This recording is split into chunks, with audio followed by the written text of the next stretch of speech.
Hi, I'm Flogging, and in this video, I'm going to give you a quick tip on how you can maximize the power in your flogging while at the same time minimizing the effort that you have to put in. So basically, you get to conserve energy while flogging harder and longer. And the concept I want you to think about, this is a physics lesson here, is the idea that when your flogger is moving in a certain direction, it's going to want to keep moving in that direction, and it doesn't take as much effort to continue moving it in that direction. So for instance, if I'm making these circular strikes like this, which is very typical that you see in flogging, right?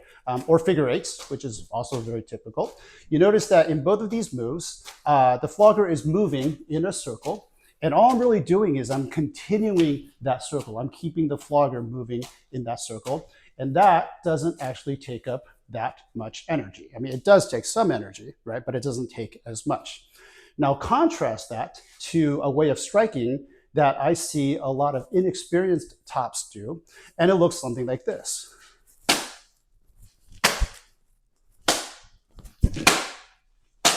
All right. Now, to be clear, there's nothing inherently wrong with these strikes that I just did. You may be intentional. Maybe this may be how you're trying to strike, and that's totally fine. I would just point out, though, that when you strike like this takes a lot more energy because you're starting from a full stop, and then it takes energy to push it out, and then you have to pull it back, and that takes energy, and then push it out and pull it back. And so every strike is just going to take a lot more energy this way than if you were to move in these nice circular motions like this. So if you flog in this way, you will be able to go for a lot longer before you get tired out. Now, having said that, though, there are a few caveats to why you may, in fact, want to flog this way, and let's go over that, all right? So the first thing is you may be thinking, well, I don't really have that much space. I mean, kind of a crowded space, where I have a low ceiling.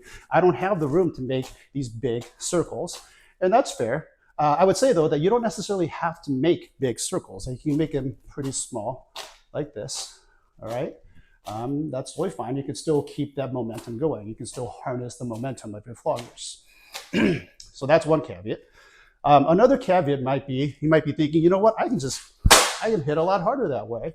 Again, fair enough. I would say, though, that even as you're doing these circular motions, these figure eights, you can still add nice hard hits that are part of the circles that you're making. So you can conserve energy and then just put in that little extra effort now and then to get those hard hits in. Okay, so you can do that.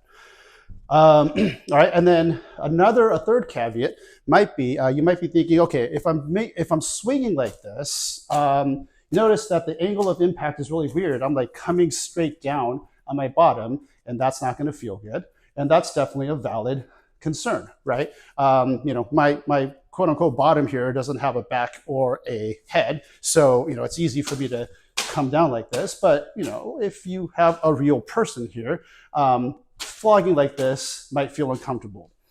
So for that, my suggestion is to consider lowering yourself.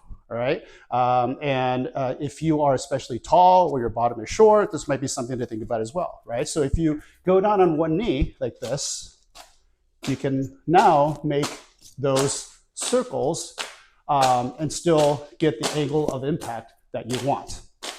Now, I understand that going down on one knee may not be the easiest thing for some of you to do. I respect that everybody has their different levels of mobility. So if that's the case for you, play around with it, okay? Or just don't do it. I get that. Just something to think about, though, right? Is like how you might be able to lower yourself so that you get a better angle of impact. Some things you might do is instead of going down on one knee, just sort of squat down, right? Bend at the knee, as they say, right? Don't bend at the back. So squat down. Sometimes if I get tired, I'll take my non-flogging hand and I'll like prop myself up like this. So this can be helpful as well. All right. So just, again, play with the levels so that you can get a nice angle. So those are some of the caveats. Hopefully that addresses any concerns that you might have. hopefully this helps as well. And I'll just kind of give you a preview or a teaser for next time.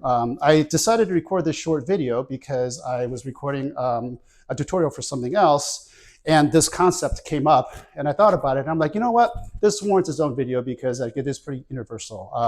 This thing that I showed you, it applies to handle floggers, finger floggers, or really any activity where you have a toy or tool or weapon that is weighted in some way and you're swinging it around. Okay, so these are pretty universal concepts here. So that's it for this time. Stay tuned for my next video. Happy flogging.